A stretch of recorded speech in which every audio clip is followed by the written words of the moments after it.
We're going to do email questions that you've sent in, and this first one is from, I think this is Elke, is how you say this person's name. Looks she like says, Elke. Our 16-year-old daughter is a Christian, but I just found out that she's been smoking cigarettes behind our back. We confronted her and she apologized. We're helping her get off the cigarettes and we're slowly starting to trust her again, but we're not fully there yet. I want to check up on my daughter to see if she's lying to me. I want to go through her room and her text messages, but I don't feel right about it. I trust that God has this situation under control. I have faith that everything's going to be okay, but does that mean I should stop spying on my kid? Yes, stop spying. You know, the scripture that blessed me when I had kids growing up, in Isaiah, it says, your children will be taught of the Lord, and great will be the peace of your children. Yeah. And I said, God, I'm going to give them to you. They're yours. Yes, they did all those nasty things. Yes, they were doing stuff that was wrong. And yes, they were in trouble and all the rest. But you give them to God. Yeah. And you know, get your hands off, but you want to get in there and mess around in their underwear. Well, you're so afraid for them. You know, you're so afraid they're going to do something. Well, that's what's bad. Being afraid, you project that fear onto them instead of saying, I trust you.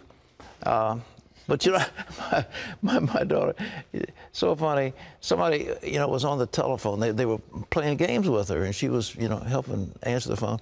And this guy said, look, I want to come to the Lord, but I'll have to meet you and let you tell me about Jesus, and I want to meet you at the Fat Rabbit. And she wanted to go to the Fat Rabbit. I said, darling, no way.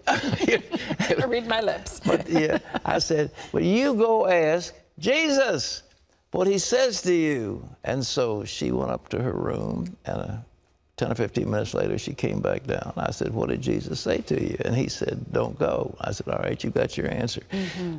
Always send them back to the Lord. Move them up, not back, up, up, up. You know, spying doesn't change anything anyway.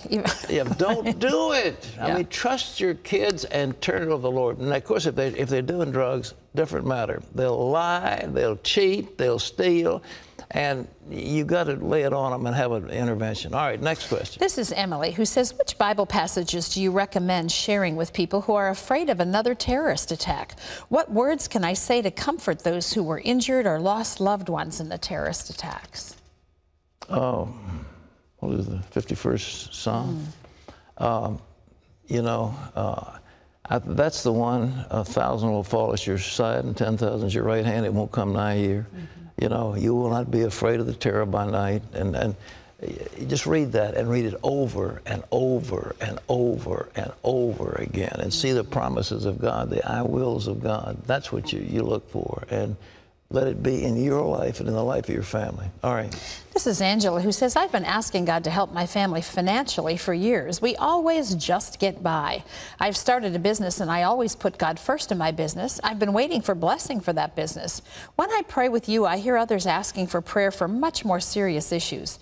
I always wonder if I'm being selfish by asking the Lord to help me financially when others have life or death issues. If that was bad, Jesus wouldn't have included in the Lord's Prayer, give us this day our daily bread. And our daily bread includes the provision for your family. I don't know what's going on. Are you giving under the Lord? She says she always puts God first in her business. So that doesn't say she's giving. It says she puts God first in her business. And I don't know. I mean, but that would be the first of all. The secondly, what are you expecting? Ask God. I tell you, don't ask him for money. Ask him for creativity. Lord, you have some concepts. What are some concepts? And how can I serve others? What will this business do that will bring a blessing to others?